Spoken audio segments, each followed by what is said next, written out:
All right, so welcome back for another deep dive. Today we're going to be tackling some seriously thought-provoking stuff. We're looking at a talk by this really fascinating speaker from Brazil. Super successful entrepreneur, motivational speaker kind of guy, really known for kind of a straight-talking style.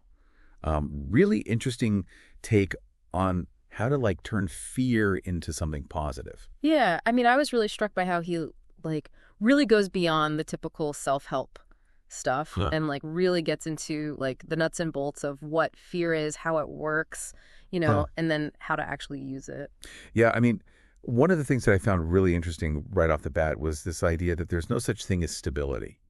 No. Like he's saying we're either growing or dying. There's no in between. What do you think about that? I think there's a lot of truth to that. Like you're either moving forward or you're backsliding. Right. There's no like standing still in life. It's like constantly pushing yourself, right? Absolutely. Like get out of that comfort zone. Yeah. And he really connects that idea of growth to how we deal with fear, right? Yeah. And he's got this great analogy of like fear being this massive energy leak. Oh, I love that analogy. Like a hole in your gas tank. It's so true. Yeah. It just drains you, Yeah, totally. Saps all your energy. And he even uses this example of like a rally car race. Oh, yeah. To kind of make this point. Like a poorly maintained car is going to break down. Yeah, exactly. Just like, a person who lets fear take over. And he actually tells this really kind of gripping story about being in a rally race himself. Oh, wow. Pushing his car to the limit. Yeah. Feeling that rush. Adrenaline. Yeah. But because he didn't like listen to advice, he didn't take the advice of someone who had been there before. His car literally like fell apart mid-race. Oof, that's rough. Yeah. But such a good lesson, though. Yeah, it's like a metaphor, right? So, we've got to learn for the people who have kind of paved the way. Exactly. Yeah. Mentorship, it's so important. So how do we actually like build that resilience? Well, he has some really interesting thoughts on that. Yeah. I mean, he believes that the key is really understanding like the root of fear. Okay. He argues that like at the core of all our anxieties is this fear of death itself. Oh, wow. That's pretty heavy. It is. But it makes you think, right? Yeah, absolutely. Like, can we really like truly live if we're constantly worried about the end? It's like, how do you even process that, right? Right. I mean, it's like he's saying confront it head on almost. Yeah. Like lean into it, And that takes action. Oh, absolutely. And he's all about taking action. Yeah. He doesn't want us to be paralyzed by this fear, And he doesn't want us to be victims. And he actually has this term, he uses MST. What's MST? To describe these negative people. Okay. That try to like plant seeds of doubt and fear. Oh, I see. In our minds. Interesting. Right. Like those energy vampires? Yeah, right. yeah, exactly. Those are the MSTs. Right. And he's saying like protect your mental space. Yes. Absolutely. Be selective about who you let influence you. Be so careful about who you let into your inner circle. And he stresses this idea of like training yourself and those around you to overcome fear. Oh, that's interesting. To achieve success. It's a skill you can develop. Yeah, and he uses this great example of an intern who landed a job by being like super decisive and action-oriented, right? Yeah. This intern was asked like, what can you get done in 24 hours? Mm-hmm. And this guy like boldly commits to a whole list of tasks. Wow. And that like fearless attitude, it got him hired. That's amazing. Right. It shows the power of just like taking action. Yeah, not being afraid to like put yourself out there. Yeah, absolutely. And this kind of leads into one of the most, I think, intriguing concepts in this whole talk. Okay, I'm intrigued. He calls it the map of the world. Map of the world. But it's not about geography. Oh, okay. It's more about like our mental limitations. Interesting. He's saying that our map of the world represents like the limits of our experience, of our understanding. I see. So if we haven't like personally experienced something or even seen someone else do it, it's like way harder for us to even imagine it. Right. Like our brains haven't mapped that territory yet. Exactly. So it's like it doesn't even exist to us. And he's saying like expanding this map. Yeah. That's crucial for growth, for success, for overcoming fear. How do we do that? He talks about travel. Okay, good. trying new things, meeting new people, really broadening our perspectives. Makes sense. Like expose yourself to new things. Yeah, and he even shares this anecdote about his own initial resistance to buying a luxury watch. A watch. At the time, his map of the world just didn't see the value in it. Right. But as he grew his network Uh-huh. and kind of expanded his understanding of business and wealth, his perspective shifted. Interesting. He started to see the power of symbols Okay. and the connections that they can foster. Yeah, I mean, like sometimes we have to update our maps, right, as we learn and grow. Yeah, and I think that's what he's getting at, So, like, how do we put all this into practice? Well, he actually gets into some practical advice too. Okay, good. And one of the most, I think, concrete pieces of advice he offers is about building what he calls a turbine of passivity. A turbine of passivity. Yeah, it sounds kind of weird, right? It does, yeah. But it's basically this idea of creating multiple income streams Okay. that work for you, like generate revenue without you having to constantly hustle. So, like, passive income. Exactly, yeah. Interesting. And he breaks it down into 3 key elements: revenue, expenses, and then cost. Cost. Yeah, and he makes this distinction between expenses and cost, right? Okay. So revenue is obviously multiple sources of income flowing in. Right. Expenses are just your normal cost of living, operating your ventures, whatever. But cost, he defines it as like strategic investments that generate a return Oh, I see. and feed back into that revenue stream. So it's like creating the self-sustaining system. Yeah, exactly, like a financial ecosystem. Interesting. And he gives this example from his own life about investing in solar energy for his building. Okay. Initially, it was a big expense, right? Right. But it ultimately reduced his energy costs and added value to his property. So it was a cost, but it paid off in the long run. Exactly, yeah. It's like thinking about the long game. Yeah, and being strategic about your money, right? Absolutely. And he's also a big believer in learning from people who are further along. Oh, yeah. Mentorship is key. He tells this story about a student who challenged his frugality Okay. and helped him see the value in investing in a high-end car. Interesting. This student pointed out that, showing up to business meetings in a luxury car Yeah. would enhance his image, open up new opportunities. It's about sending the right signals. Right. Exactly, yeah. Like playing the game a little bit. Yeah, and it's a great reminder that we can learn from the most unexpected sources sometimes. Totally. Yeah. Yeah. It's like be open to lessons from anywhere. Yeah, and sometimes those lessons come at a cost too, right? Oh, yeah, for sure. He tells another story about learning to be a better rally car driver from this seasoned pro. And this guy told him to lower his car's suspension. And it made this huge difference in his performance. Wow, so even a small adjustment can have a big impact. Exactly. That's cool. And this really underscores, I think, the importance of relationships and surrounding yourself with the right people. Oh, absolutely, yeah. Your environment, it shapes your mindset, your energy. Your potential, everything. And it's like that saying, you're the average of the 5 people you spend the most time with. Right. But going back to that map of the world concept, Yeah. it really got me thinking, like, couldn't we apply this to other areas of life? Oh, that's a fascinating thought. Right, like, what about relationships, emotional intelligence, creativity? Could we create maps for those things too? I mean, it makes you wonder, right? Yeah, like how can we proactively seek experiences that challenge our assumptions and broaden our understanding in those areas? That's a really powerful question. Yeah, something to think about. Definitely. Yeah, it's like building a more sophisticated GPS for life, I love that. But Yeah. okay, let's circle back to this whole fear thing for a sec. He has some pretty interesting points about, like, the nature of fear itself. He says it's often rooted in, like, not understanding something or having a limited perspective. Right. It's like our brains are trying to protect us, so they fill in the gaps with fear, even if it doesn't make sense. He uses a great example that I think a lot of people can relate to: the fear of flying. Oh, yeah. Statistically, it's super safe. Right? Totally. But because most of us don't really get how planes work, It's easy to freak out. our minds just go to the worst case scenario. Totally.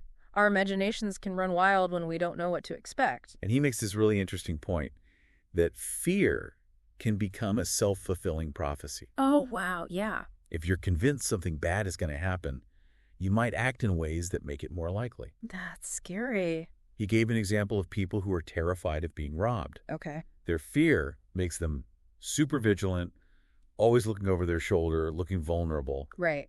And that actually makes them more likely to be targeted. Oh, because they look like an easy target.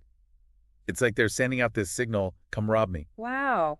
So he's saying that our mindset really is that powerful. Yeah, if we can shift our perspective and focus on positive outcomes, We can actually change our reality. it's not about ignoring real dangers. He's not saying that. Right. He's acknowledging that there are real risks and we need to be smart. It's about finding that balance. Yeah, being aware, but not letting fear take over. Not letting it control us. He emphasizes having plans in place, but not letting those plans, like, consume us, you know. Right. Be prepared, but don't obsess over it.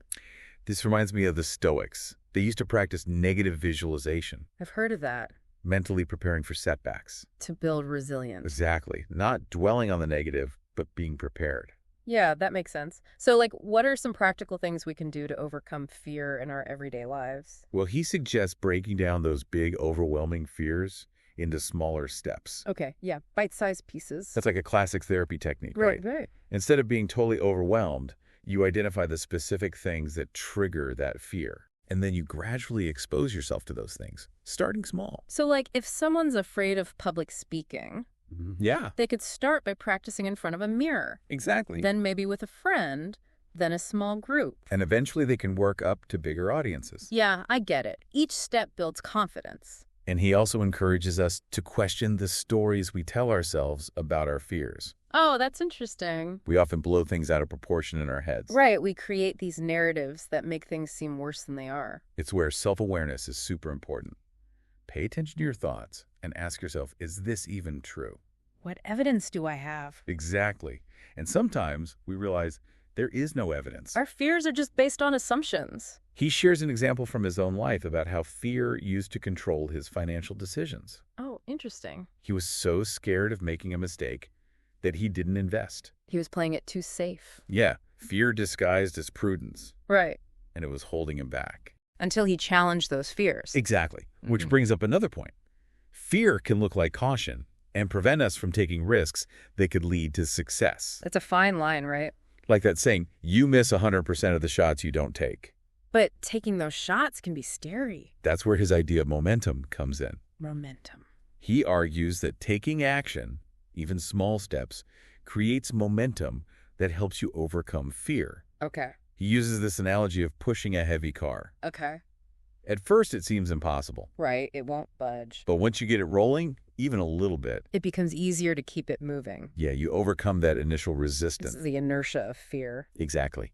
And he says it's important to celebrate those small wins along the way. Oh, yeah, those little victories. It reinforces that positive cycle. It's like training your brain to focus on the positive. And this ties into that growth mindset he talks about. Right. Seeing challenges as opportunities, not obstacles. Not being afraid to fail. He says even failures can be valuable.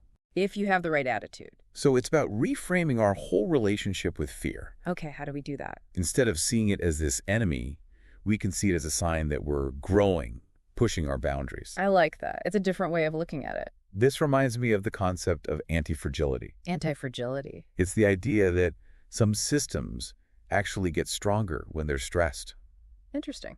Like our muscles. or our minds. Right. So he's saying we should embrace those challenges. He uses this vivid metaphor of a rocket launch. Okay. The most intense pressure happens during liftoff, Right. but that force is what allows the rocket to break free from gravity. Wow. That's a powerful image. It's like that with our dreams.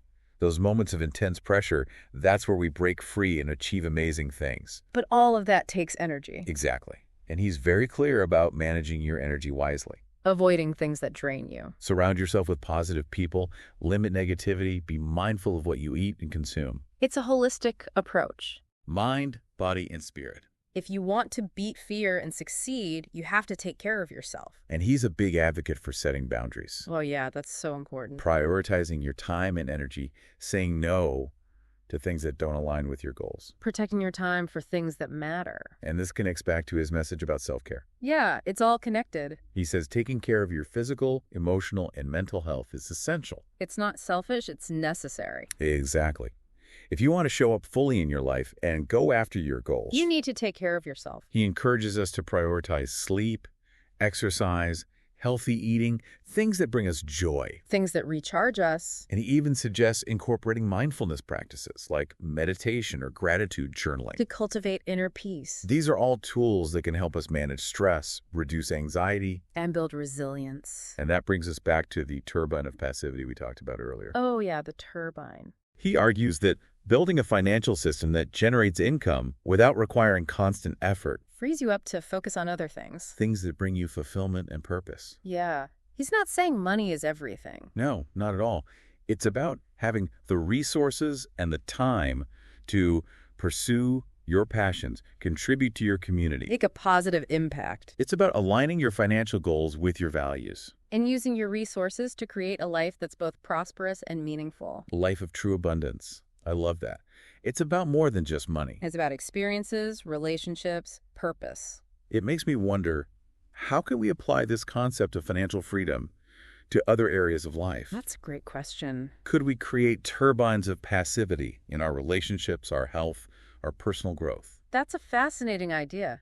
Could we design systems and habits that support our well-being without requiring constant effort? It's about designing a life that works for you, even when you're not actively working on it. Exactly. It's about creating a life that's aligned with your values, your goals, your deepest desires. Yeah, it's like creating this life that just like supports you, on all these different levels. Yeah, it just works. Financial, relationships, health. Everything's just like flowing smoothly. And that brings us back to that whole idea of like designing your own reality. Yeah. It really pushes this idea that we can be architects of our own lives. Right. We have way more power than we think. And he talks a lot about like the role of our subconscious mind. Oh yeah, the subconscious. It's so powerful, but it's often like running on old software. Based on past experiences or beliefs that don't even make sense anymore. Like trying to run a modern program on an old computer, it just doesn't work right. Totally crashes. And that's where he says like the work of reprogramming comes in. Reprogramming the subconscious. He suggests things like affirmations, visualizations, even like hypnotherapy. Wow. All these tools that can help us change those limiting beliefs. And replace them with more empowering ones. And ultimately, like, get your subconscious mind aligned with what you consciously want. It's like an internal makeover. He emphasizes that it takes time, Right. It's not an overnight thing. It's a process. Yeah. But the results can be, like, life-changing. It makes sense. You're basically rewiring your brain. And he also says to pay attention to your self-talk. The way you talk to yourself can either feed those fears or help you overcome them. Oh, yeah. That inner critic can be brutal. Or you can choose to be your own cheerleader, right? Absolutely. And that brings up another point he makes. Taking responsibility for your own happiness. You can't rely on other people to make you happy. True happiness comes from within. He talks about the importance of figuring out your values, chasing those passions. Creating a life that feels authentic to you. He even suggests making a list of things that bring you joy and actually like scheduling them into your day. So you don't forget. Yeah, even if it's just for a few minutes. Like a joy to-do list. It's about like nourishing your soul. It doesn't have to be anything crazy, right? No, it can be simple things. Like that first cup of coffee, a walk in the park. Listening to music, spending time with loved ones. Just being present and enjoying those little moments. And when we cultivate that inner peace, it's so much easier to handle those fears and challenges. Because you have that inner strength to draw on. Exactly. Yeah. And this brings us to another big theme, gratitude. Oh, yeah, gratitude. That's a big one for him. He really believes in the power of focusing on what you're thankful for. It shifts your perspective. From lack to abundance. From fear to appreciation. He encourages us to keep a gratitude journal. Tell people how much we appreciate them. Take time to notice the good stuff. Even when things are rough, there's always something to be grateful for. It's true. And he even suggests that gratitude can be like an antidote to fear. Oh, interesting. When you're focused on the good, it's harder to get sucked into those negative thoughts. Like you're choosing to focus on the light instead of the darkness. Yeah. And all of this ties back to that idea of creating a life that's aligned with what truly matters to you. Being intentional about the choices you make. Surrounding yourself with the right people. Creating experiences that light you up. He reminds us that we are in control. We're the artists of our own lives. We have the power to shape our reality. And fear might always be there, lurking in the background, but it doesn't have to run the show. We can learn to dance with it. This talk has given us so much to think about, so many tools to try. It's up to us to put them into action. So let's remember what we've learned. Challenge those fears, expand your map, build that turbine, nurture those relationships, and never stop chasing those dreams. And be kind to yourself along the way. Growth takes time. Absolutely. Thanks for joining us for this deep dive. Keep exploring, keep growing, and keep shining bright.